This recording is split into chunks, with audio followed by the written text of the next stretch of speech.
ଜୟ ଜଗନ୍ନାଥ। ନମସ୍କାର।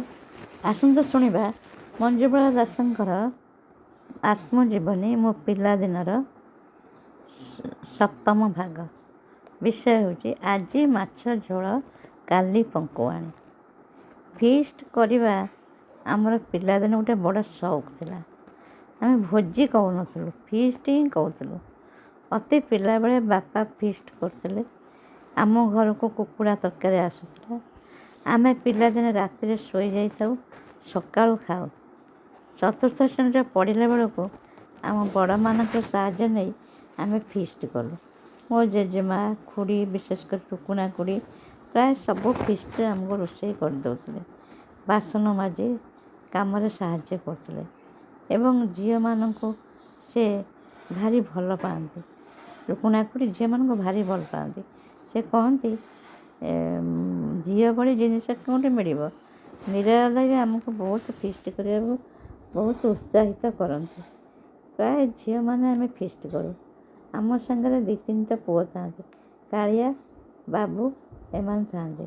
କାଳିଆଙ୍କର ଝିଅ ନଥିବାରୁ ସେ ଖୁଦୁରୁକୁଣୀ ପୂଜାଠୁ ଫିଷ୍ଟ ପର୍ଯ୍ୟନ୍ତ ଖୁଡ଼ି ତା ଭାଗ ପଇସାଟା ଦେଇଦିଏ। ଆମେ ପ୍ରଥମେ ଫିଷ୍ଟ କଲାବେଳେ ସମସ୍ତଙ୍କୁ ଘରୁ ଚାଉଳ, ଡାଲି, ପରିବା, ତେଲ, ଲୁଣ ଓ ଜାଳ ମଧ୍ୟ ନେଇ ଆସୁ। କେବେ ବାଡ଼ିରୁ ଜାଳ ସଂଗ୍ରହ କରିନେଉ। ମାଛ ପ୍ରାୟ ଆମ ଗାଁରେ ସବୁଦିନ ମିଳେ। ବନିଶ ପକାଇ କିଏ ଟିକେ ଜାଲ ପକାଇ ଦେଲେ ମାଛ ହେଇଯାଏ। ମାଛ ଝୋଳ କରୁ। ବେଳେବେଳେ ଅଣ୍ଡା ତରକାରୀ କରୁ। ବୟସ ବଢ଼ିବା ସହିତ ଫିଷ୍ଟର ଆକାର ପ୍ରକାର ମଧ୍ୟ ବଢ଼ିଗଲା। ଆସ୍ତେ ଆସ୍ତେ ଅଧିକ ପିଲା ମିଶିକିରି ରୋଷେଇ କଲୁ। ନୀର ଦାଦା ଆମ ପାଖରେ ରହନ୍ତି, ଦେଖନ୍ତି ଭାତ କେମିତି ହେଲା କି ନାହିଁ। ମୋ ମନକୁ ଥରେ ଆସିଲା ନୂଆ ବର୍ଷକୁ ସ୍ୱାଗତ କରିବା ପାଇଁ ଓ ପୁରୁଣା ବର୍ଷକୁ ବିଦାୟ ଦେବା ପାଇଁ। ଆମେ ପ୍ରତିବର୍ଷ ଜାନୁଆରୀ 31 ତାରିଖ ରାତି 12ଟାରେ ଫିଷ୍ଟ କରି ଖାଇଲୁ। ଗାଁ ଛାଡ଼ିବା ଯାଏ ଏମିତି ଫିଷ୍ଟ ଚାଲିଥିଲା। ନୂଆ ବର୍ଷକୁ ସ୍ୱାଗତ କରୁଥିଲୁ, ପୁରୁଣା ବର୍ଷକୁ ବିଦାୟ ଦେଉଥିଲୁ। ଥରେ ଆମ ଘରେ ଫିଷ୍ଟ ହୋଇଥିଲା। ବାପା ଦେଖିଲେ ବହୁତ ଭାତ ବଳିଛି। ବାପା କହିଲେ ପଙ୍କୁଆଣି କରୁନା। ପଙ୍କୁଆଣି ଶବ୍ଦଟା ମୋ ସାଙ୍ଗେ ପ୍ରଥମେ ଶୁଣିଲି। ଭାତ ପକାଳି ଦେଉ, ତାପରଦିନ ଏକାଠି ଗାଧୁଆ ପାଧୁଆ କରି ଭଜାଭଜି କରୁ। ଯାହା ଘରେ ଯାହା ଥିବ ଭଜା, ବଡ଼ିଚୁରା, ଶାଗ, ଆଚାର ଯଦି ଆଣି ସାଙ୍ଗ ହେଇ ଖାଉ। ଏଇଟାକୁ ପଙ୍କୁଆଣି କହନ୍ତି। ଫିଷ୍ଟ ଠାରୁ ପଙ୍କୁଆଣି ବି ଆହୁରି ବହୁତ ମଜା ଲାଗେ।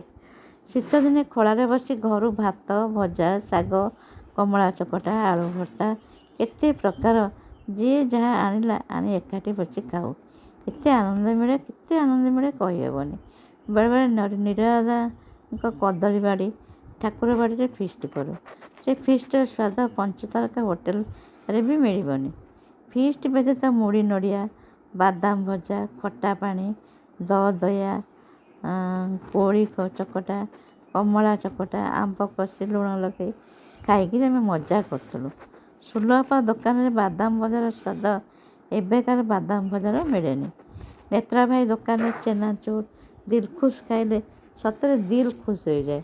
ନେତ୍ରା ଭାଇ ପ୍ରଥମେ କଟକରୁ ନୂଆ ଜିନିଷ ଆଣିକି ବିକୁଥିଲେ। ଆମେ ତାଙ୍କ ଦୋକାନରେ ଭିଡ଼ ଜମେଇଥାଉ। ଏହା ବ୍ୟତୀତ ଆମ ଘରେ, ଡଲିଙ୍କ ଘରେ, କାଞ୍ଚନ ଘରେ ଯେଉଁଠି ହେଉ ଆମେ ସାଙ୍ଗ ହୋଇ ଖାଉ। ସାହି ପଡ଼ିଶା ଝିଅମାନଙ୍କୁ ଡାକନ୍ତି ଖାଇବାକୁ। ଯାହାର ଭଲ ରୋଷେଇ କି ପିଠାପଣା ହେଲେ ସେମାନେ ଡାକନ୍ତି। ରଜରେ ବି 3 ଦିନ ଯାକ ବୁଲିକି ଝିଅମାନେ ଖାଉ। ସମସ୍ତଙ୍କ ଘରେ କିଏ ପିଠା, କିଏ ପୁରୀ ତରକାରୀ, କିଏ ମାଛ ତ କିଏ ମାଂସ କରି ଡାକନ୍ତି। ସାଙ୍ଗ ହୋଇ ଏକାଠି ବସି ଖାଇଲେ ଯାହା ଖାଇଲେ ବି ଅମୃତ ଭଳି ଲାଗେ। ମୋର ସବୁବେଳେ ଭାରି ଇଚ୍ଛା ସମସ୍ତଙ୍କୁ ଡାକନ୍ତି, ଆମ ଘରେ ଏକାଠି ଆମେ ଖାଆନ୍ତୁ। ଫିଷ୍ଟ ବ୍ୟତୀତ ଯାହାର ଭୋଜି ଭାତ ହୁଏ ଆମକୁ ପିଲାମାନଙ୍କୁ ଡାକନ୍ତି। ଆମେ ତାକୁ କହୁ ଡାଲି ଭାତ। ଗାଁରେ ଶ୍ରାଦ୍ଧ ହେଲେ ମୁଗ ଡାଲି, କଖାରୁ, ସାରୁ, କଦଳୀ, ଦେଶୀଆଳୁ ପଡ଼ି ତରକାରୀ ହୁଏ। ଡାଲେଣା ହୁଏ, ତାକୁ ଡାଲେଣା କହୁଥିଲେ ଏବଂ ଖଟା ହୁଏ। କିଏ ମଧ୍ୟ କ୍ଷୀରି କରନ୍ତି, କିଏ ବି କରନ୍ତିନି। କଦଳୀ ପତ୍ର ପକାଇ ଖାଉ। କାହାକୁ ନ ଡାକିଲେ ପିଲାମାନଙ୍କୁ ଡାକନ୍ତି। ଯେଉଁମାନେ ବହୁତ ଅଧିକା କରନ୍ତି ସମସ୍ତଙ୍କୁ ଡାକନ୍ତି, କିନ୍ତୁ ପିଲାମାନଙ୍କୁ ନିହାତି ସବୁ ଡାକନ୍ତି। ଘରେ ଆମର ମୋଟେ ଘରେ ଖାଇବାକୁ ଇଚ୍ଛା ନଥାଏ। ଡାଲି ଭାତ ଖାଇବାକୁ ଏତେ ଭଲ ଲାଗେ ଯେ କହିହେବନି। ଯାହାର ଅନ୍ତବର୍ତ କରନ୍ତି ଏକ ବାରକୁ ପିଲାମାନଙ୍କୁ ଖାଇବାକୁ ଡାକନ୍ତି। ତା ଛଡ଼ା ବାହାଘର ଭୋଜି ତ ସମସ୍ତଙ୍କୁ ମଜା, ସମସ୍ତଙ୍କୁ ଡକାଯାଏ।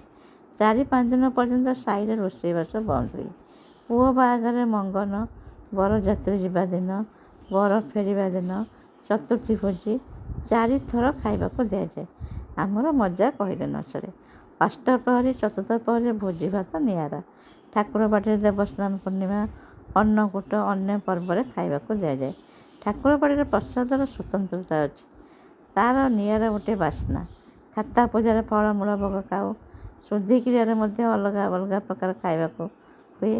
ଯେଉଁ ଭୋଜିଭାତ ଯାହା ବି ହେଉ, ଭୋଜିଭାତ ହେଉ ବା ଫିଷ୍ଟ ହେଉ, ସାଙ୍ଗସାଥି ହୋଇ ମିଳିମିଶି ଖାଇବାରେ ଯେଉଁ ଆନନ୍ଦ, ତାହା ଆଉ କେଉଁଠି ମିଳିବନି।